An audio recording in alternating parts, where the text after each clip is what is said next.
اللہ سبحانہ تعالیٰ نے نبی صلی اللہ علیہ وسلم کو ہمارے لیے بلکہ تمام جہان والوں کے لیے رحمت بنا کر بھیجا ہے، اور جو اللہ کی توحید کا اقرار کرنے والے آپ پر ایمان لائیں ان کے لیے نجات کا ذریعہ بنا کر بھیجا ہے،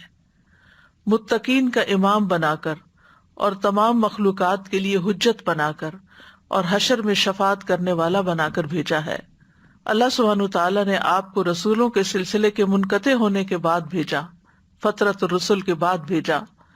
پس اللہ نے ان کے ذریعے سب سے زیادہ سیدھے اور سب سے زیادہ واضح راستے کی طرف ہم سب کی رہنمائی کی۔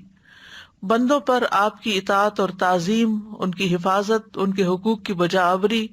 اور ان پر درود و سلام بھیجنے کو واجب قرار دیا۔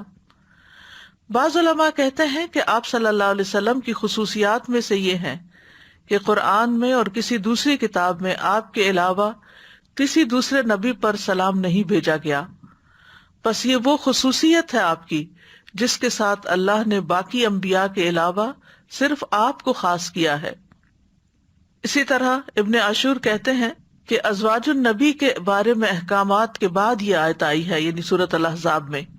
تو اس میں رسول اللہ صلی اللہ علیہ وسلم کی ثنا اور آپ کے مقام کی خبر دی جا رہی ہے، اور یہ کہ ان احکامات کا آپ کے مقام و مرتبہ کے مطابق اجرا ہے، یعنی نبی صلی اللہ علیہ وسلم کا جتنا بڑا مقام اور مرتبہ ہے اسی اعتبار سے آپ سے متعلق جو احکامات ہیں ان کو سنجیدگی سے لینا چاہیے۔